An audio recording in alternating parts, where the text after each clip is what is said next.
Another thing you can do. So always utilize your own people, right? Print a flyer, something to give them to hand out. Use your own. You got all these marketing minions sitting in your seats. Take advantage of that. And if you've not done that in a while, I highly recommend you do that constantly, regularly. We got to train our own people, right? Not just once or twice a year, Christmas and Easter, we extend an invitation. No. Every month you should be offering, sharing with your congregation, hey, bring a friend. Don't just come alone, right? So print something up. Hey, welcome to the Church Growth Interviews podcast from Missional Marketing. I'm Bart Blair, a church growth strategist. That's what I am. Strategist. And I'm joined by another coach and digital strategist, Jason Hamrock, CEO of Missional Marketing. Happy Thursday. We're recording on a Thursday, so I'll welcome you with a happy Thursday, Jason. Hi, Pastor Bart, and strategist. It's nice to see you. Thanks for carving out some time. This is gonna be fun. I'm a strategic pastor. Yes, you are. I'm not sure how well this is going to go. It's almost 6 p.m. my time when we're recording this. You kind of pushed me back a little bit. I did. And I'm really hungry. So my blood sugar is a little bit low, but hopefully we'll get through this without too much issue. I'm excited for what we're going to be talking about because it's the season. 'Tis the season to be talking about Christmas. Okay, it is the season to be talking about Christmas. We were talking about this earlier. It's fall. I think is today actually the official first day of fall? I think it is. It might be. Yesterday or today, something like that. First day of fall. Weather's starting to cool off in Texas and Arizona where you and I are. And as the weather is cooling off, our conversations with churches about Christmas are beginning to heat up. And that's right. Yeah. So what we're going to do is do something a little bit different. In part of season 2 of our new podcast season 2 of this podcast, we're going to have more one-on-one conversations with just you and me. Although we've had some great guests so far, and we've got some other great guests coming up on the podcast this fall. We just want to take some time once a month or so to just have a conversation between the two of us about some things that we're seeing, experiencing, some advice, some coaching for churches so that church leaders can tune in and take something away. Yep. On that note, before we get into this particular conversation about Christmas, that's what we're going to be talking about, I would like to remind our friends who are listening and watching to subscribe. If you're not subscribed on the platform in which you're consuming this content today, make sure that you subscribe. If you're on our YouTube channel, make sure you subscribe and ring the bell so that you don't miss any future episodes. And if you haven't yet left us a rating or review wherever you consume this content, please do so. That would really help us. It helps more people find our podcast. And we put a lot of work into this to try to bring great, relevant, and useful content to church leaders and church communications professionals. And if you find it useful, we hope that you'll share it with others. So. Yep. That's all I got to say about that. So, Jason, we're going to talk about Christmas. What do you have to say about Christmas? Well, I think it's going to be a really interesting year this year. Obviously, last year we're in the thick of COVID, and so it was kind of dictated to you a little bit about what you could do. You just wanted to play it safe. Some churches were wide open, some churches were still closed. I think this year it's still there, but it's a lot less. I think this is a great opportunity, great season to get people engaged, get them back into church. But, before we talk really about Christmas, let's back up, okay? Because here we are, early October. I'm having a lot of conversations with churches about a strategy for the fall leading up to Christmas. And that's kind of what I want to talk about today is getting you to think about what is your strategy, not just we're going to do something in October. We'll do something in November. Then Christmas December will be Christmas and we'll kind of go into the new year. We got some big plans for the new year.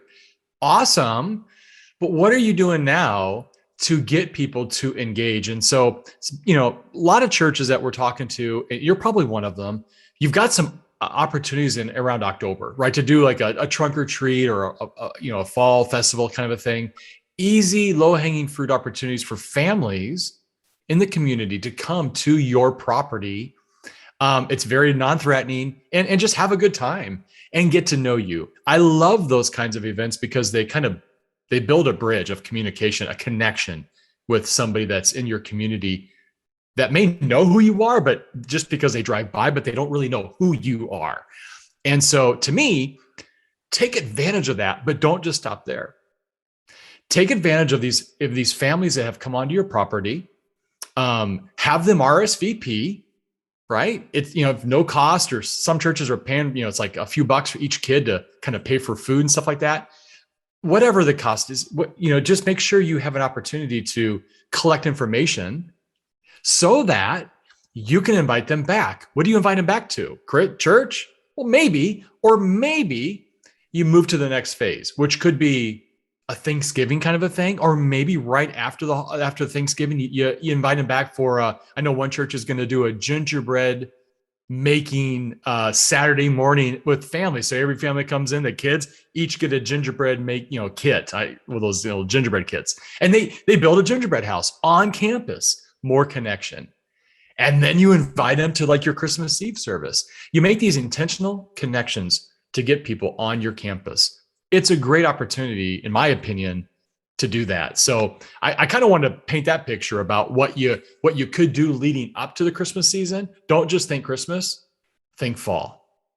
Yeah, I think one of the things that is important for pastors and church leaders to remember is that everyone needs to know what their next step is. And so when I'm coaching pastors, whether we're talking about a discipleship pathway or an outreach strategy, we're always talking about next steps. What's the next step that you want people to take? And so as you're planning your fall activities and you're rounding the calendar into 2022, processing next steps is really important. Before you move on, let me just share real quick a thing that I'm working with a church here in Dallas, and they're flipping the script on their trunk or treat this year. Now, by the time this podcast comes out, it may be too late for churches to pivot on what they were planning to do, but maybe you stick this in your idea bucket for 2022. Yeah. They've been doing a trunk or treat for years. They have hundreds and hundreds of kids that come to their campus to collect candy every year. But one of the things they've realized is that it's become really difficult for them to create the kind of engagement in that experience that they really wanted to, because people are coming in, they're getting their stuff, and then they're off. They're not really there for much of anything else other than to get candy. So the church this year is flipping the script and saying, instead of doing trunk or treat on our campus, we're going to empower the people in our church, in their neighborhoods, to be ambassadors for our church and for Jesus in their community. So they're printing yard signs that go in the yard of every person who signs up who wants to do this. And it identifies them as a part of the church. The church is called Tabernacle Church, and they're calling it Trick or Treating with Tabernacle. So they have this big sign that says Trick or Treat with Tabernacle. It has a QR code on it.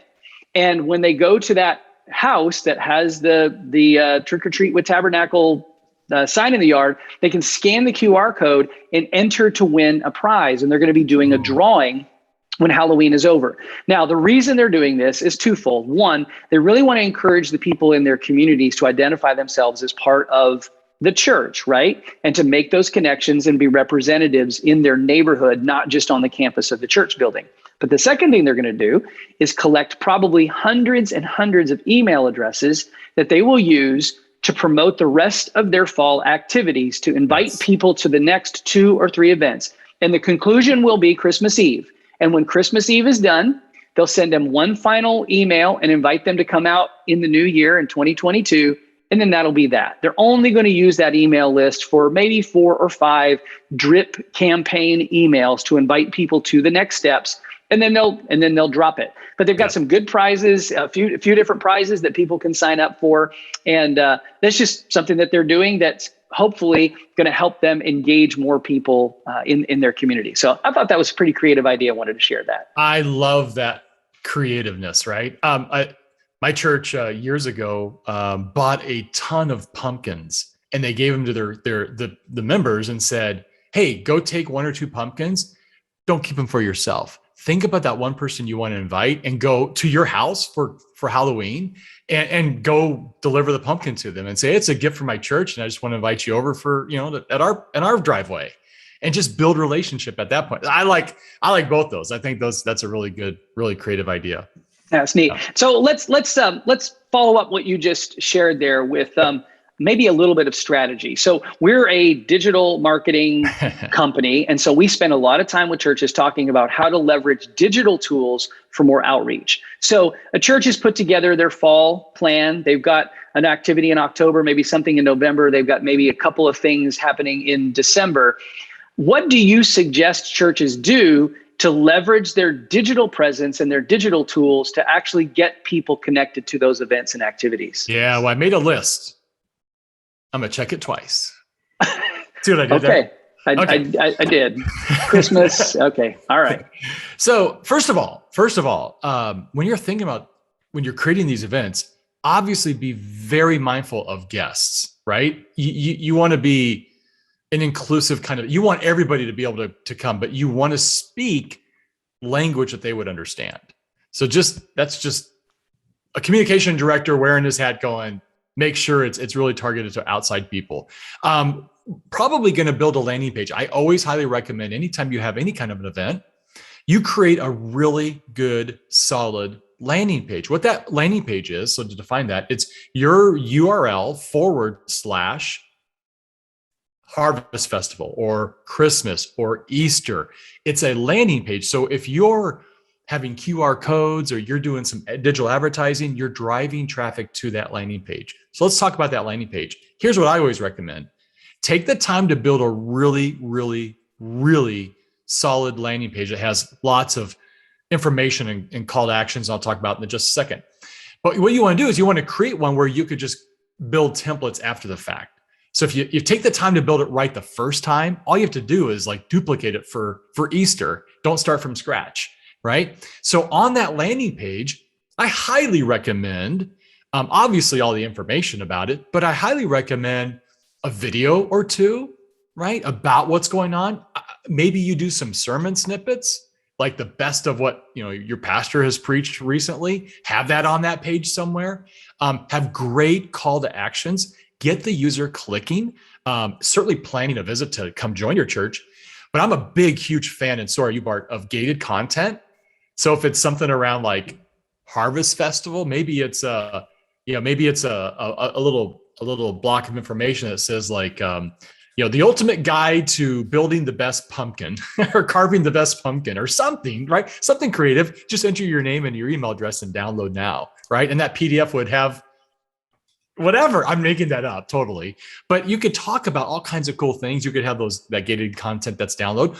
I know another church that I actually talked to yesterday, and they're having a Harvest Festival leading up to Christmas stuff. But with COVID, it's kind of like they're a little unsure if they can actually, here we are, it's, coming into October, but that's like a month away. And with COVID kind of on the rise, they're not sure. So what they're going to do is they're going to say, text the word harvest to their number, and then they'll keep you updated as to the status of what's going on. Well, guess what you just did?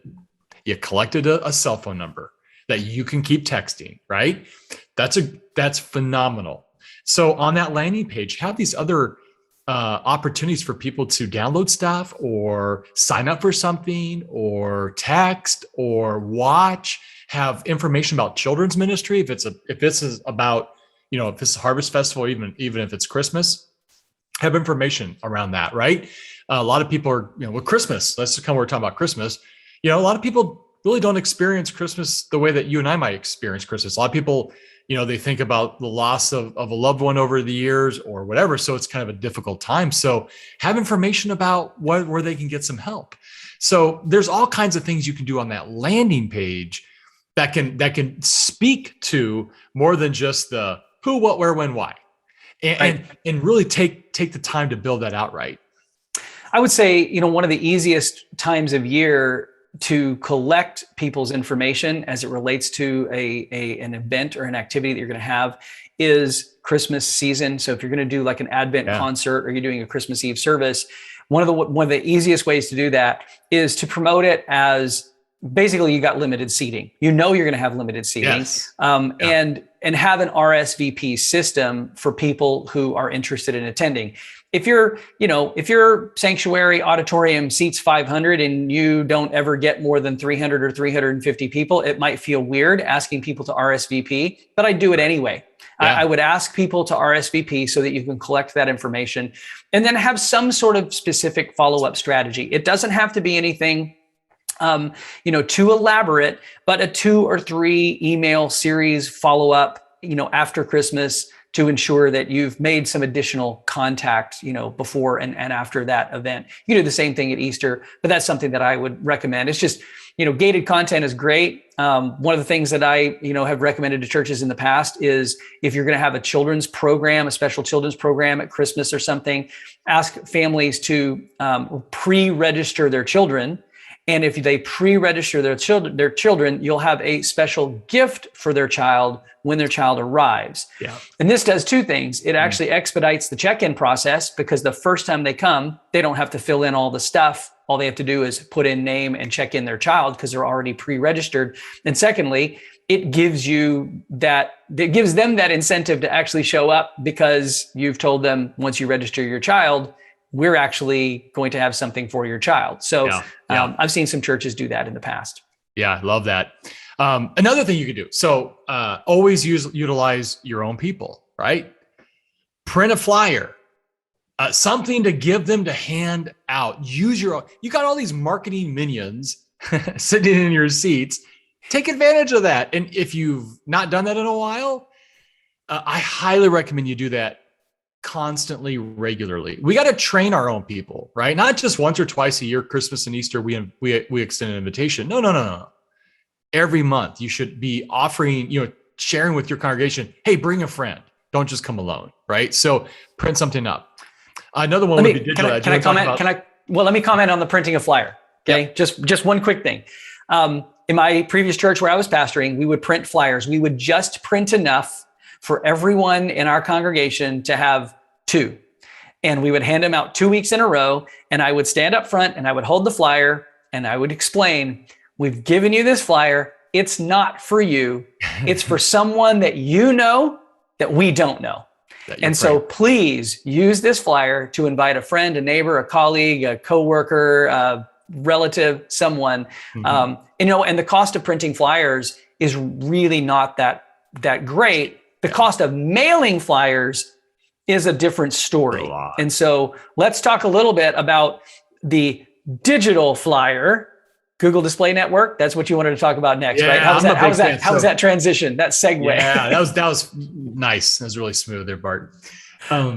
So we call that interruptive advertising, right? And you have all kinds of ways to advertise digitally on a phone, on a desktop or a tablet. And we call that interrupted because you're interrupting people. So Facebook ads, Instagram, Google Display, TikTok, YouTube, great platforms to advertise and capture somebody's attention. I'm a big fan of Facebook, but when you advertise on Facebook, it's good, but you're going to get mostly females clicking on those ads and mostly older, 50 and older, which isn't bad. It's great. But I also like to use Google Display Network ads. Google Display Network ads are ads that show up on different websites, different games, different apps. Those clicks come from a lot younger people, like 25 to 45-year-olds consume a majority of the clicks, and male to female is almost 50-50, if not sometimes more males than females. Mm-hmm. So you really want to cover all your bases and do both. And they're both, super cost effective. And this is stuff I always share with churches. Like, you can go do this stuff on your own. You might want to have somebody who knows what they're doing, a local person or us or somebody knows what they're doing in this space. But it's a very, very effective way to connect with people and get them to click on your website, get on your landing page, and learn about your event. Yeah, I know every church knows they need to be on Facebook, and advertising on Facebook has become a somewhat normative thing for churches. It is fairly simple. It's easy to build an audience. It's easy to get your ads running on Facebook. Yeah. And this is not anecdotal. We can pull the data and we can show you the data. that the click-through audience on Facebook ads is relatively homogenous. It is typically women between the ages of 50 and 65. Yep. So, and again, if that's your target as a church, then by all means, advertise on Facebook. It's not to say that people who aren't in that category won't see your ads, but those are the people that the data shows us typically click those ads. That's right. Okay. And when we run ads on Facebook, we're also pushing ads to Instagram.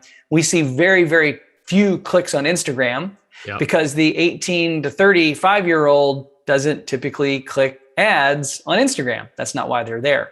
But as you said, Jason, the Google Display Network gives you a much, much broader audience and more diversity in your clicks.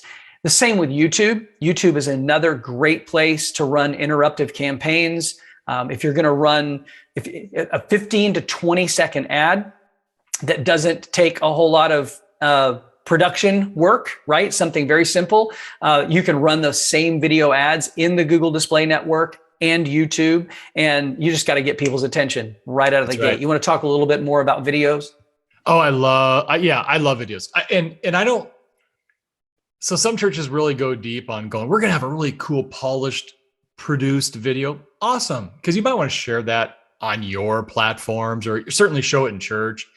But what really works well, especially TikTok, is just that authentic, low produced, literally holding an iPhone, just connecting with people. That actually works way more effective than a super high quality, very well produced type of a commercial. Not that you can't do that and put it on TV or your website or post it on Facebook or whatever.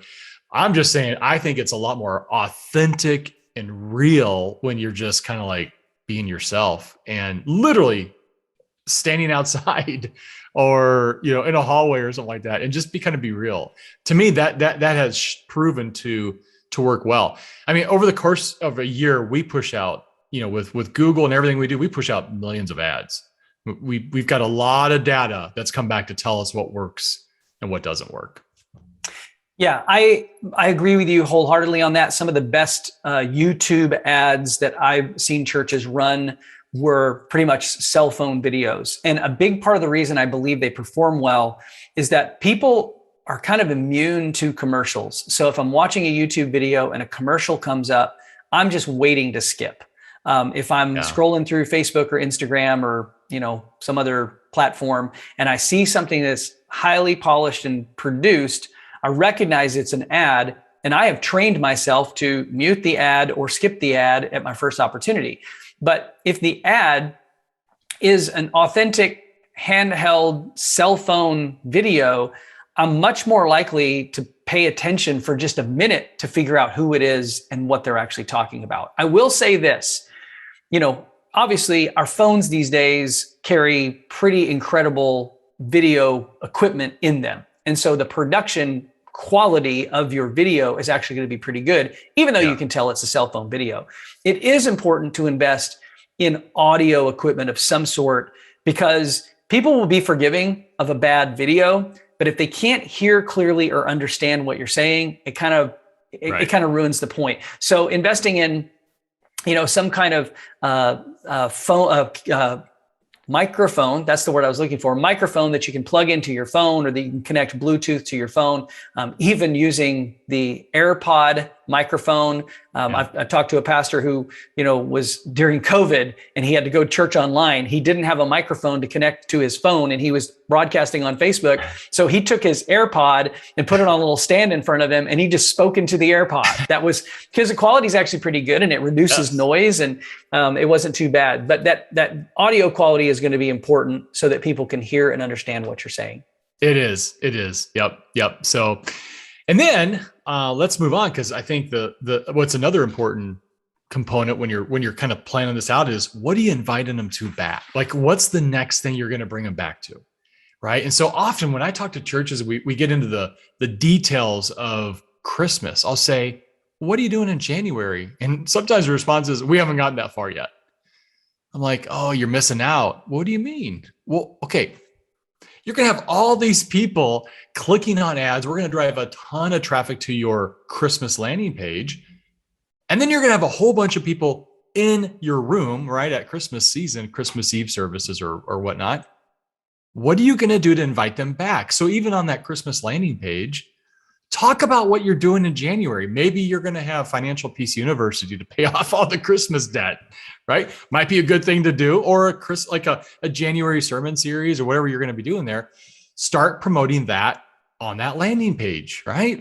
Plant the seed of what's coming up in the future that somebody might want to pay attention to. And certainly during that Christmas event, be thinking about what you're doing next year. In the new year, our church often would give a gift. If you came to the Christmas Eve service, every family we'd give a book away, and we'd have a sermon series in that book. Like we had Bob Goff come, so everybody got his book, and then we had a sermon series, and then like a mid-February, Bob came and spoke. Just kind of a cool way to, here's a gift, here's a book for each family, and it's going to help your family. Come back. We're going to launch this series and we want to get you into church in the new year. And that worked really, really well. I think that's really good. Again, it goes back to the whole adage we were talking about earlier, which is thinking next steps. What's the next step? What's the next thing that you're pointing people to? Yeah. I will say that, if your hope and expectation is that you're going to get people to your trunk or treat or to your fall harvest or to your Advent concert, and that they're naturally going to migrate to your Sunday morning service, I think that's too big of a bridge to gap to bridge. That's the word I'm looking for, gap to bridge. Yep. I think, incremental things like Financial Peace or a marriage conference or marriage retreat or some kind of parenting workshop. And it doesn't even necessarily have to be something that your church is putting on or producing, something you can hire or bring somebody in from the outside. I know a lot of churches are bringing in consultants and experts to work with parents on helping their kids manage and navigate things like social media. It's just huge stuff. And so, promoting at Christmas that in January, you're going to have an all-day Saturday workshop on helping parents, help their kids make wise choices online and bring in an expert. It doesn't have to be spiritual. It doesn't have to be religious in nature. It's just something that shows that you as a church are trying to add value to the people in your community, building trust with them and understanding that it's just going to take some time to build those relationships that you want, so that a person who's far from God it wants what you have, which is more than just a church that you attend, but a savior that you follow. And so those are the things that I get pretty excited about that stuff. Well, and I got to tell you, all these people come to your campus, Harvest Festival or, November or December. If you peel back the layer, there's a lot going on underneath. And this is a true statement. In January, every January, it's the most times throughout any month of the year where people file for divorce. January. So they kind of knew they were going to separate and get a divorce. They kind of stick it out through the holidays because, for the sake of the family and the kids, come January, we're done. We're calling it quits. No doubt there'll be people sitting in your church. That's going to happen. So knowing that, just as you said, what could you do? What could you offer that could maybe reverse that course? Because you don't know, but you have huge opportunities. So yes, the birth of Christ. That's why we're celebrating it, and all the just the great tradition of Christmas. All this you want to celebrate that. You want to bring people closer to Jesus. But also you kind of want to go where they are and meet them in their need.